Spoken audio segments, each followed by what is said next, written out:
Vous est-il déjà arrivé d'emprunter de l'argent et de vous retrouver dans l'incapacité de payer vos dettes? Une situation difficile qui nécessite des conseils. Vous l'aurez compris, nous allons aborder un sujet très sensible. Est-ce important de rembourser ses dettes? On en parle dans cette première partie d'émission.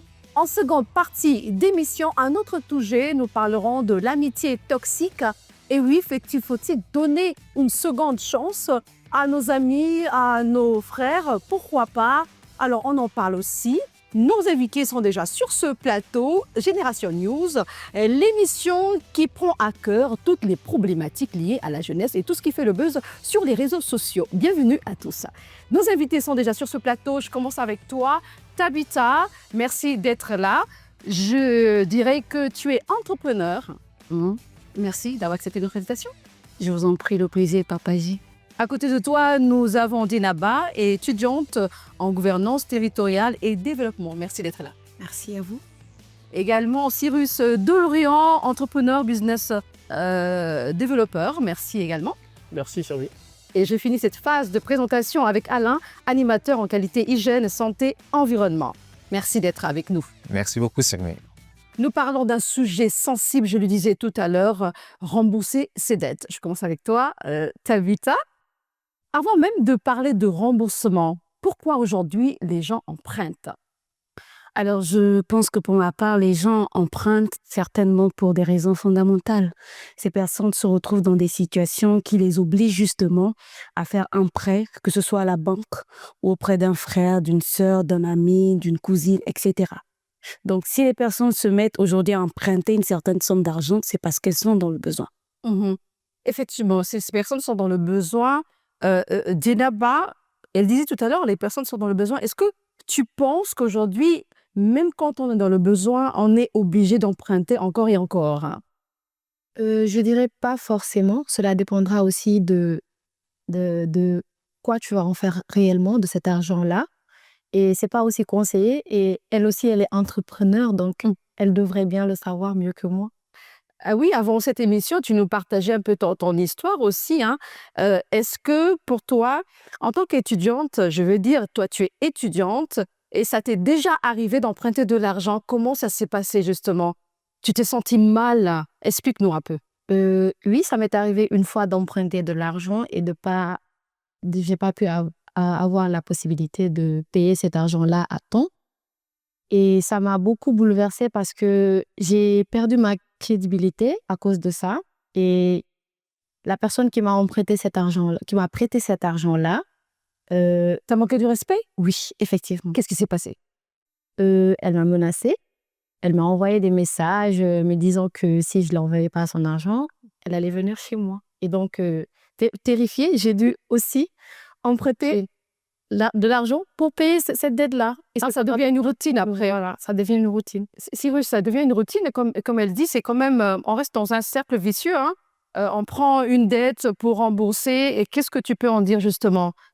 Effectivement. Alors, c'est déjà dans son contexte à elle, ça fait que il y a eu dans son contexte à elle, il y a eu une peur qui a amené une réaction qui peut-être ne devrait pas avoir lieu tout de suite dans un cas normal.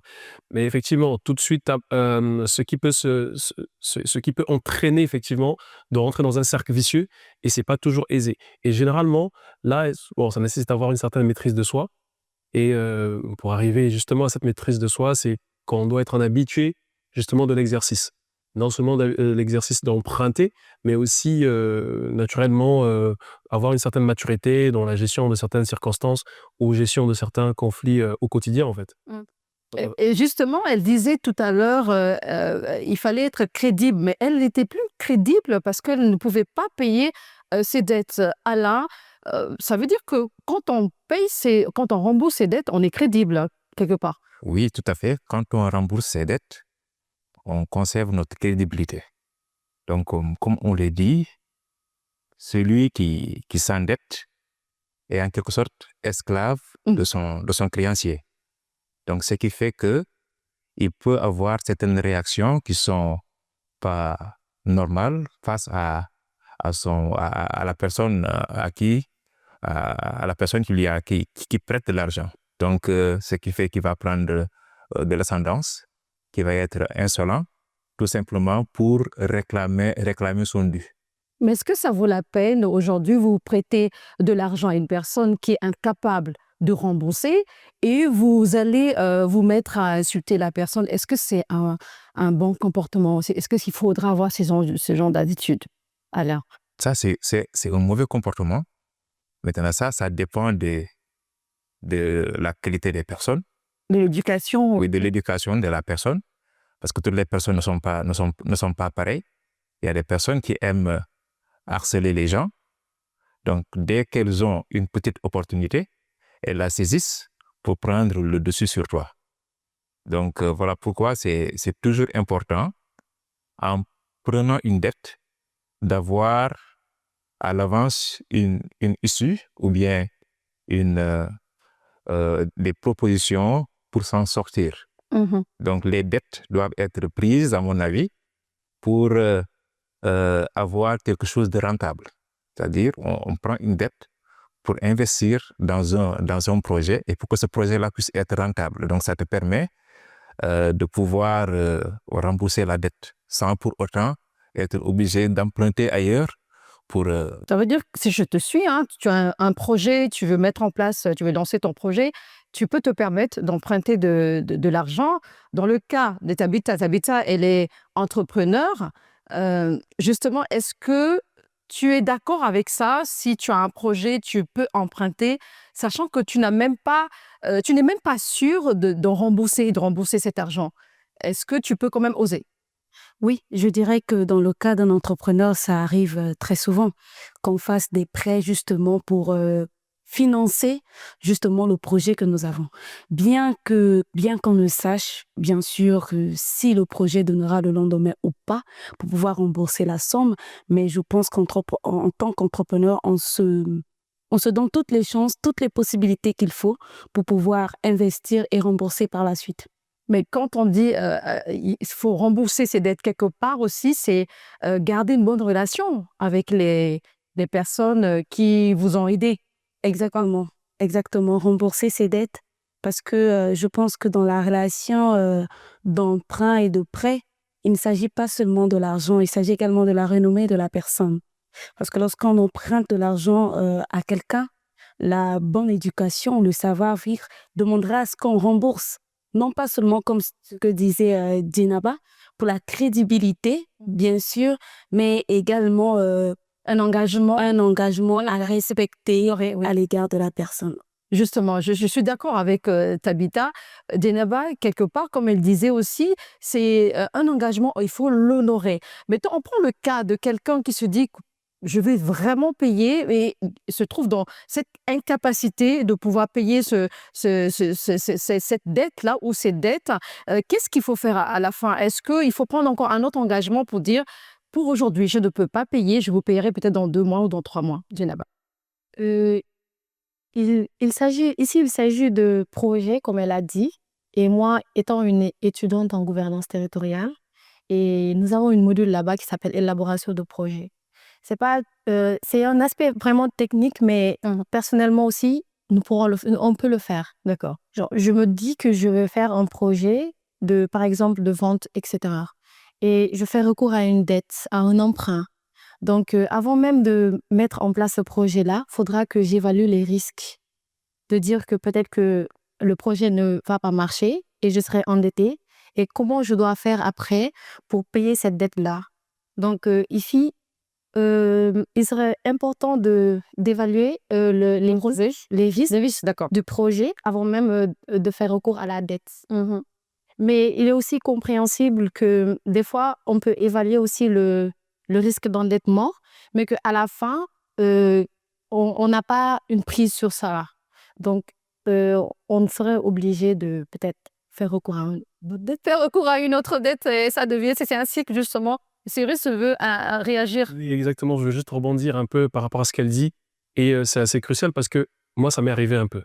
D'accord? Parce que dans le cadre de mes activités, pour aborder une petite expérience dans ce sens, Oui. la toute première fois, je crois que j'ai emprunté une grosse somme avec des assurances que j'allais rembourser dans les temps. J'ai pas pu rembourser dans les temps. Et là, je comptais sur un client qui devait me payer pour justement rembourser la dette.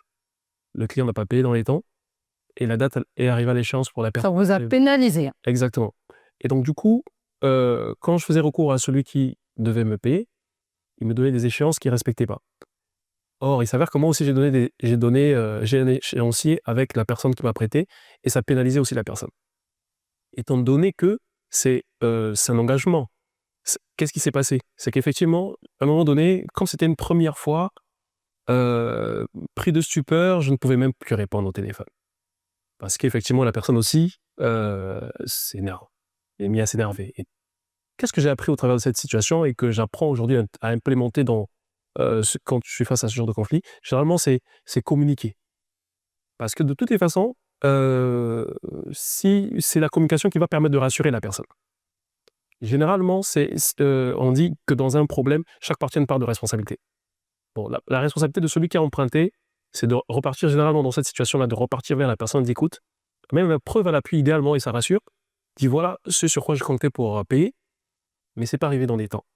C'est pas arrivé dans les temps, regarde ce qui va se passer, parce que la personne m'a donné un nouvel échéancier. Je suis désolé, je pense pas que c'est comme ça, c'est de faire vraiment profil bas.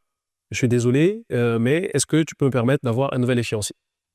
La personne va s'énerver certainement, comme elle voudra, mais dans tous les cas, elle a été rassurée par cette communication-là, parce que dans tous les cas, c'est pas comme... Parce que moins on communique, plus la personne va se mettre des idées dans la tête, et se dire, bah tiens, peut-être qu'il veut m'arnaquer, peut-être ceci, peut-être cela, et va commencer à avoir des réactions auxquelles on s'attend le moins, en fait. Donc la communication, elle est importante dans ces cas pareils, mais il y a des fois aussi des gens qui ne veulent rien savoir. Hein. C'est-à-dire que vous pouvez bien communiquer, la personne ne veut que son argent. Alain, qu'est-ce qu'il faudrait faire justement quand une personne ne veut rien savoir? Vous avez mis tous les moyens possibles, vous appelez la personne, vous pouvez aussi appeler peut-être une tierce personne pour essayer de régler le conflit ou encore la situation, mais la personne ne veut rien savoir. Oui, là, ça devient compliqué. Quand on a en face une personne qui refuse de comprendre. Donc là, ça devient compliqué et les échanges risquent d'être très, très, très électriques. Donc c'est ce qui peut pousser d'autres personnes à aller emprunter ailleurs pour essayer de se débarrasser de cette personne-là qui continue à faire des harcèlements. Donc c'est dans ce seul point-là que j'arrive à comprendre un peu que les gens puissent se mettre dans un circuit fermé, dans un cercle fermé, un cercle vicieux, pour pouvoir emprunter et payer. Il y a d'autres aussi qui empruntent pas pour un projet, comme elle disait, un bon projet ou un projet important. D'autres, c'est parfois des envies. Oui. Juste envie de voyager, juste envie de bien s'habiller. Le m'as-tu vu, on se retrouve avec des dettes et après, on n'est plus heureux. Tabitha, qu'est-ce que tu en penses? Généralement, ça arrive dans notre jeunesse. Je pense qu'en tant que jeune, on devra faire la part de choses. Aujourd'hui, comme le disait Alain, il n'est pas préférable ou encore il n'est pas intéressant de se retrouver dans un cercle vicieux de dettes. Ce qui fait qu'à la fin, on n'avance pas. Ce qu'on gagne, on le rembourse. Ce qu'on gagne, on le rembourse. Et ça, ce n'est pas intéressant. Je pense que chaque jeune, aujourd'hui, devra faire attention, justement, dans sa manière de dépenser et tout, devra justement faire attention. Mettre des priorités par rapport à chacune des dépenses qu'elle voudra faire. Oui. Parce qu'aujourd'hui, il ne s'agit pas juste de dépenser pour dépenser. On est jeune, mais plus tard, on grandit et on vieillit. Et la retraite, elle ne se prépare pas lorsqu'on atteint un certain âge. Elle se prépare dès son jeune âge. Et la promesse est une dette, Cyrus. Quand on dit la promesse est une dette, ça veut dire que forcément, il faudrait rembourser ses dettes. Et celui qui rembourse ses dettes s'enrichit. Hein, il ne s'appauvrit pas. Bien au contraire, il s'enrichit. Exactement, je suis totalement d'accord. Mais il faut pour qu'on prenne en compte qu'on n'est pas à l'abri des contraintes ou des aléas, en fait, indépendamment de notre volonté. On a vu dernièrement, quand Covid est arrivé, personne n'avait calculé ça. Pourtant, des gens ont peut-être fait des prévisions, des belles prévisions, mais se retrouvent parfois bloqués par rapport à une certaine contrainte. Pour dire, oui, on peut promettre, mais quand les contraintes arrivent, il faut justement préparer l'attitude qu'il faut. Donc, il y a deux cas, naturellement, et c'est intéressant, qu'on vient de mentionner. Il y a le cas où la personne est vraiment, ne veut rien savoir, elle veut son argent. Bah, Dans ce cas, si en entrepreneur, dans notre contexte, ou même en tant qu'étudiant, il peut arriver qu'on ait besoin d'argent, qu'est-ce que je fais? C'est donc certainement voir tous les différents recours qu'il y a autour. Si la personne n'écoute pas, qui on peut aller mentionner, peut-être même se rendre à la police. Dire, écoutez, je propose une proposition. Et je pense que généralement, ces personnes-là, quand elles écoutent police ou justice, Gendarmerie. voilà, elles vont être. C'est censé, celui qui réclame la dette est censé celui qui met sur table ces recours-là. Mais la personne qui est censée rembourser, qui se retrouve coincée, qui propose une première solution et qui n'arrange pas justement celui qui veut son argent et qui ne veut rien savoir, je pense que celui qui a emprunté peut proposer, écoutez, si vous n'êtes pas d'accord, dans ce cas, allons à la justice va nous départager. Généralement, à ce moment-là, la personne est tentée, à mon humble avis, d'accepter le recours à l'amiable, parce qu'il sait que ça va lui prendre du temps, des ressources, etc. Et donc, du coup, dans le deuxième cas, comme on a déjà dit, quand on veut emprunter, il faut justement que ce soit pour des bonnes raisons, pas pour aller frimer, et puis naturellement pour faire du m'as-tu vu, et ça arrive malheureusement, de plus en plus. Certaines personnes diront aussi qu'emprunter n'est pas mauvais, hein, parce que quand on a un bon projet, on peut quand même lancer son projet. Et si on arrive à rembourser ses dettes, c'est aussi quelque part avoir une stabilité financière plus tard. C'est pas qu'on va rester dans ce cercle-là vicieux, comme disait Alain, Djenaba. Est-ce qu'aujourd'hui, quel conseil tu peux donner aux jeunes qui n'arrivent pas aujourd'hui à rembourser leurs dettes? Ils sont étudiants comme toi et qui ont des envies aujourd'hui qui n'arrivent plus à s'en sortir. Ce que je conseillerais à mes camarades étudiants, c'est de limiter les dettes. En fait, ici, il n'est pas question de montrer que, voilà, je dois avoir ça et je dois l'avoir forcément. Faudra Effectivement, doser, c'est ça. faudra prioriser les besoins. Par exemple, là, je peux comprendre un étudiant qui vient emprunter de l'argent pour un projet, bien pour acheter un livre, etc. Justement, arriver comme des Cyrus, tu n'as pas d'argent, tu fais quoi? Cela dépendra de Sirius après. S'il va faire recours à la pénalité ou bien. Voilà, oui. Cyrus, ça arrive qu'on rembourse ses dettes pour garder une bonne relation, éviter les conflits. Maintenant, si c'est un frère qui t'est proche, un ami qui t'est proche, une amie, est-ce qu'on peut arriver à dire, bon, c'est pas la peine, ne me rembourse plus? Bon, ça peut exactement arriver, mais tout dépend de pourquoi la personne dit ne rembourse plus. Tout dépend. En fait, la relation tellement il y a de la proximité, ça veut dire qu'à ce moment-là, celui qui a prêté peut comprendre la difficulté de l'emprunteur. Oui. Et dans la Pour ne pas trop le contrarier. exactement, peut arriver donc à donner, c'est-à-dire à accorder cette largesse à son ami ou à son proche. Et justement, dans ce cas-là, généralement, c'est important ou idéal, c'est important que celui qui a emprunté se souvienne que Oui. voilà, j'ai eu une largesse aujourd'hui, pas pour aller se replonger dans de nouvelles dettes, mais peut-être un jour ou l'autre, quand elle va recouvrir ses fonds, de faire un geste symbolique, soit de le lui rendre dans un autre canal en fait. Si j'ai emprunté 100 000, je peux justement offrir, pourquoi pas, une télé ou un sac de riz à une occasion spécifique, ou bien des vivres, voilà. Parce que c'est sûr que si la personne dit ne rembourse plus, elle ne voudra plus recevoir de l'argent.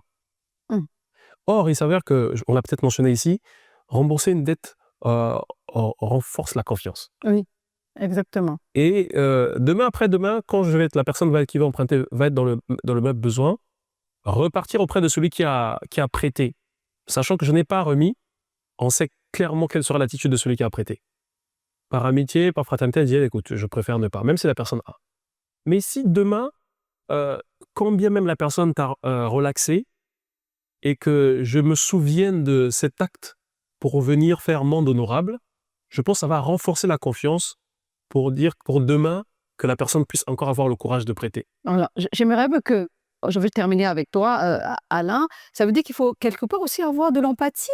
Je sais que ça peut être difficile, quelqu'un qui vous a emprunté 1 million, 2 millions, qui n'arrive pas à payer cette dette. Est-ce qu'aujourd'hui, il faudrait manifester cette empathie pour dire « tu es un ami, je te l'offre ». Même si ça arrivait, la personne qui a emprunté reste toujours dans ce problème de crédibilité. C'est-à-dire, il ne peut pas savoir comment il sera vu par la personne qui lui a prêté l'argent. Donc voilà pourquoi c'est toujours important de faire un effort pour rembourser.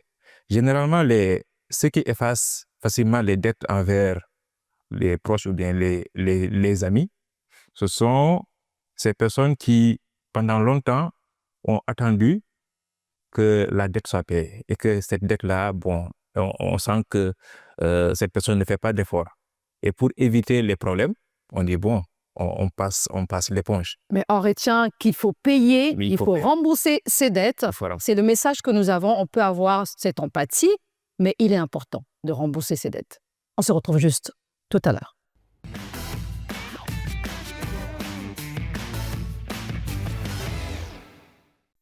De retour sur ce plateau de Génération News, je suis toujours avec mes invités. Cette fois-ci, nous allons aborder un autre sujet. Et oui, peut-on donner une seconde chance à une amitié toxique? Alain, je commence avec toi. Dis-moi, est-ce que tu as déjà vécu une situation difficile? On parle d'amitié toxique avant même de rentrer dans le vif du sujet. Hein. Bon, personnellement, non. Mais quand même, j'ai eu des proches qui ont vécu des amitiés toxiques. Et ça se ressentait même à notre niveau. On sentait que notre ami-là, vraiment, l'amitié qu'il a nouée avec telle personne, ça ne lui apportait aucun bien. Donc voilà, on cherchait des moyens pour lui dire voilà, de rompre, parce que c'est assez délicat de trouver une personne et de lui dire voilà, il faut rompre l'amitié que tu as avec celui-là ou celle-là. C'est assez délicat. Mais on sentait que la tournure que ça prenait, c'était une tournure assez compliquée. Parce que voilà, l'autre essayait de tourner toutes les situations en sa faveur. Donc voilà. Mais c'est quoi justement, Cyrus, une amitié toxique? Alors, une amitié toxique, on va dire que ça peut prendre plusieurs formes. Mais généralement, c'est une amitié qui n'apporte pas satisfaction et qui laisse des séquelles autant morales ou physiques Aussi. voilà, d'une certaine manière. Donc du coup, chacun, selon son contexte, peut définir effectivement une amitié toxique selon les conséquences qu'elle a vécues. Et certaines personnes disent aussi que lorsqu'on vit dans une relation toxique, on a l'impression que l'autre personne est égoïste. Elle ne pense qu'à elle, en fait. Elle ne voit que ses intérêts. Et même quand il s'agit de faire un choix, elle ne pense qu'à ses choix personnels ou encore professionnels. Et on ne se retrouve plus dans une telle relation. On a envie de faire plus. Parfois même, on fait plus. On veut satisfaire la personne, mais on ne se retrouve plus. On n'a plus d'identité. Tabitha, qu'est-ce que tu en penses justement par rapport à cela quand on commence à perdre son identité? Est-ce que ça vaut la peine en ce moment-là de quitter la personne, d'arrêter, je veux dire, la relation? Oui, pour ma part, je pense que ça en vaut la peine d'arrêter complètement la relation, de couper court avec la personne parce que dans une amitié toxique, la victime, non seulement elle s'épuise, comme disait Cyrus, émotionnellement, physiquement ou encore même financièrement, et ce qui peut l'empêcher même justement à pouvoir se développer ou s'imprégner dans la société. Djenaba, une amie qui te crée des problèmes, je donne un exemple, je ne te le souhaite pas, en tout cas c'est juste un exemple, qui te crée des problèmes malgré des solutions proposées, tu te rends compte qu'elle est toujours insatisfaite ou encore il est toujours insatisfait et toi-même tu ne te retrouves plus dans la relation. Ça serait quoi justement ta position? Est-ce que toi également tu vas tout arrêter? Bien évidemment, pour rejoindre Tabitha, j'aurais pris mes distances. Ça ne sera pas du tout facile parce que la personne a déjà une emprise sur moi. Parce que je deviens carrément dépendante de la personne, dépendante de la satisfaction que je pourrais apporter. Mais ce qui est mieux, c'est de prendre ses distances, comme on dit. Des fois aussi, c'est une mauvaise fréquentation qui amène aussi la toxicité dans une relation. Toujours avec toi, hein, mais est-ce que tu penses qu'il est important aujourd'hui de donner une seconde chance à cet ami ou à cette amitié toxique? Pourquoi pas donner une chance? Oui, parce que même Dieu le plus grand, il est pardonnateur. Donc pourquoi pas pardonner nous? Qui sommes-nous pour ne pas pardonner d'ailleurs? Mais de revenir en arrière, c'est là qui est le problème. On ne peut pas carrément revenir en arrière parce qu'il y a déjà eu des séquelles qu'on ne peut pas réparer. Et voilà, ça devient très facile parce qu'il y a aussi ce risque de rechute. La personne qui est même toxique là pourrait encore tirer l'autre personne vers le bas. Donc, vaut mieux prendre ses distances, mais sainement, être plus courtois avec la personne. Mais bon, voilà, il n'y a plus possibilité d'amitié dans ce cas-là. Chérie, ce qu'elle est en train de dire, je vois deux choses. La première des choses, c'est que tu es conscient ou tu es consciente de la situation, que tu es dans une relation toxique, une amitié toxique, et pardonner, comme elle disait, Dieu nous a pardonné, pourquoi ne pas le faire? Ça, c'est la première des choses. La deuxième des choses, c'est qu'elle dit encore, tu peux tout arrêter, mais tu vas plus revenir, tu seras plus avec tu seras plus la même personne, avec la personne justement qui t'a créé des problèmes. Cyrus, qu'est-ce qu'il faut faire en ce moment-là? Est-ce que pardonner veut dire forcément reprendre l'amitié avec cette personne-là qui nous a créé des problèmes? Alors, je suis tenté de dire non.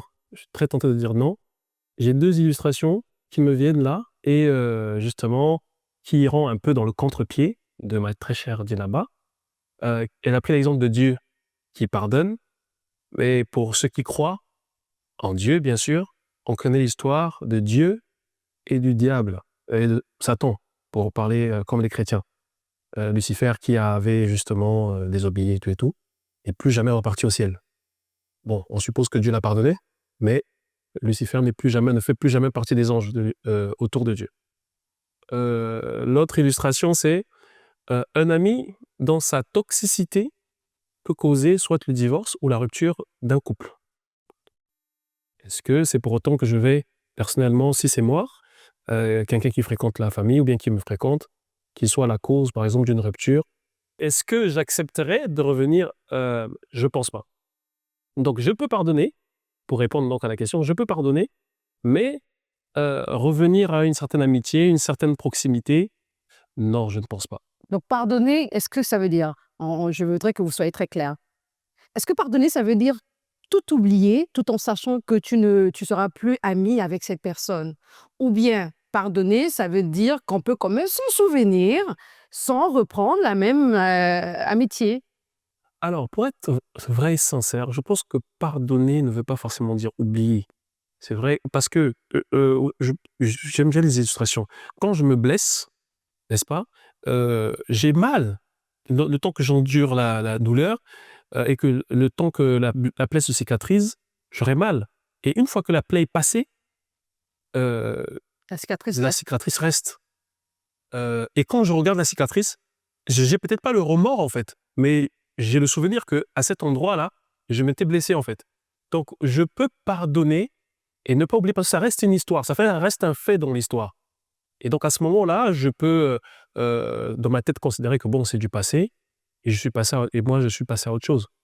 Ça peut être une connaissance on peut rester des connaissances, on peut se voir, on se salue en toute courtoisie.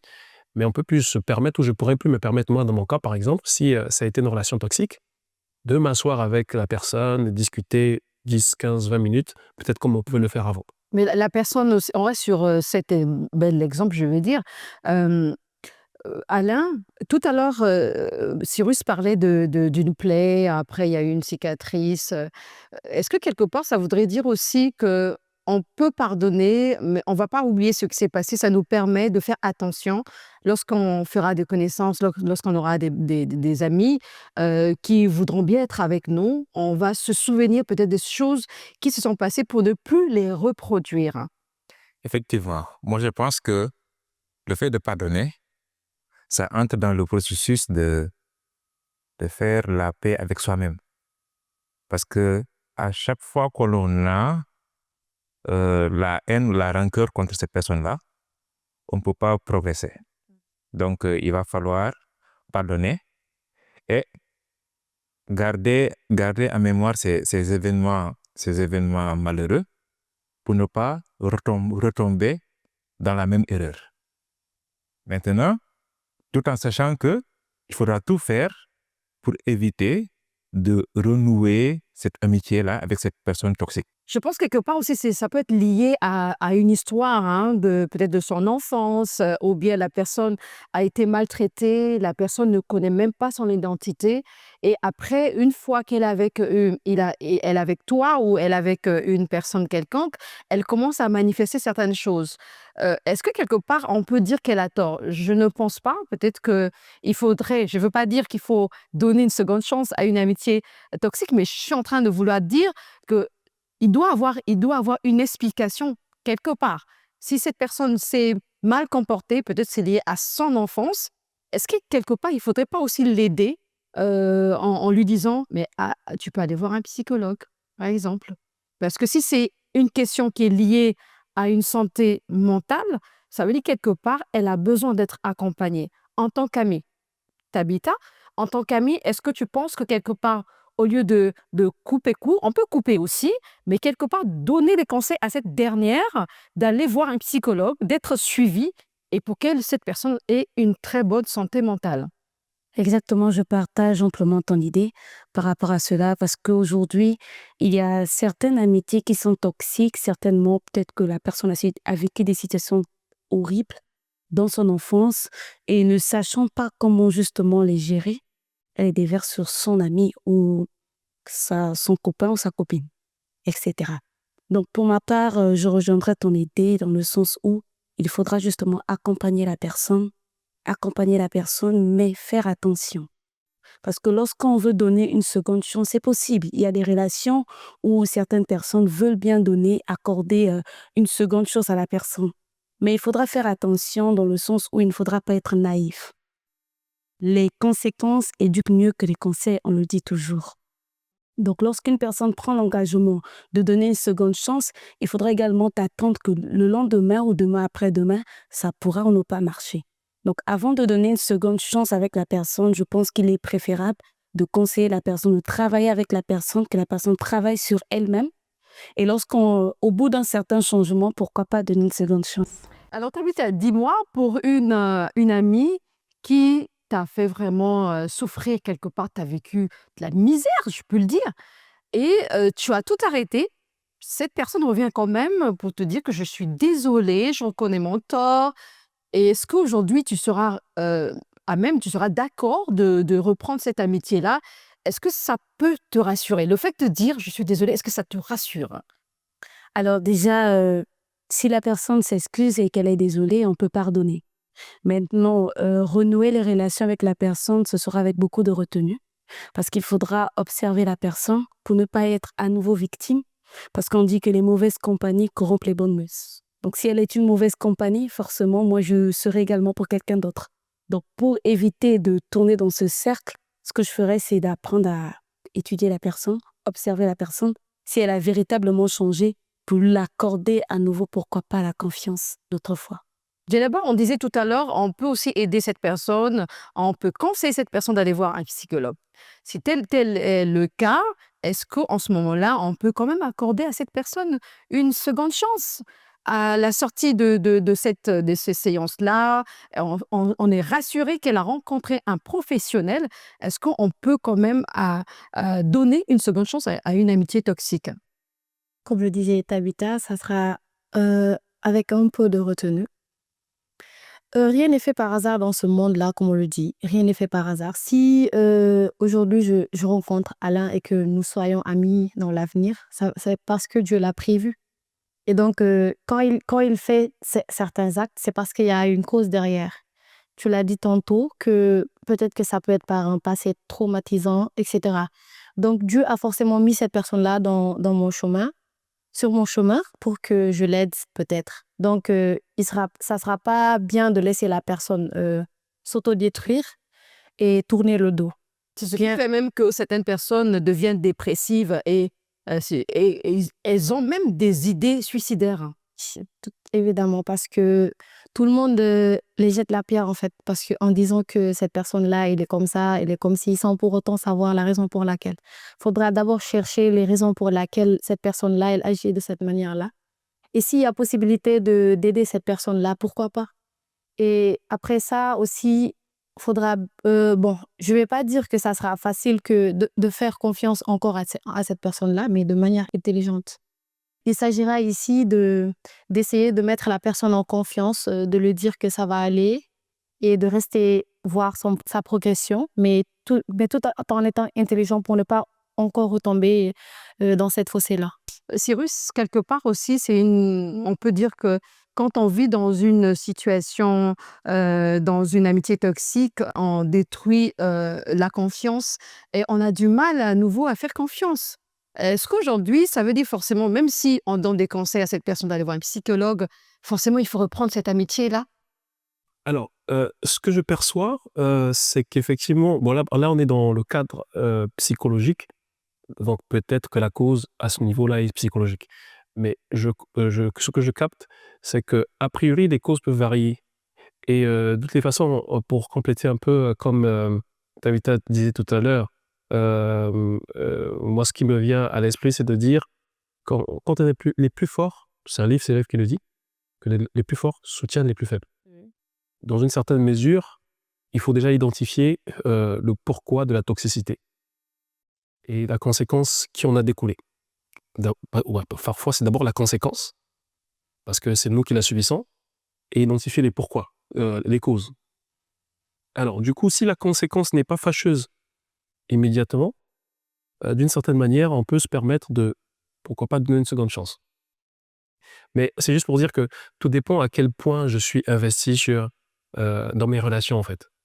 Si j'ai à cœur de vraiment aider la personne, qu'elle sorte d'une situation compliquée, bah, pourquoi ne pas le faire?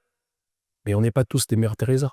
Oui, on n'est pas tous des mères Teresa, on a aussi nos principes. Je pense que la personne aussi doit comprendre que c'est terminé. Ça ne veut pas dire qu'on est des adversaires ou des ennemis. Je suis passée à autre chose, accepte aussi de passer à autre chose.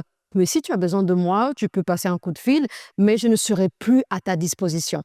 Alain, est-ce que tu penses qu'on doit avoir ce genre d'attitude? Mais dans la mesure où cette personne envisage de voir un psychologue pour se faire aider, on peut envisager de renouveler cette amitié, puisque cette personne est consciente du mal qui l'habite et qu'elle est en train de faire des efforts pour sortir de ce mal-là.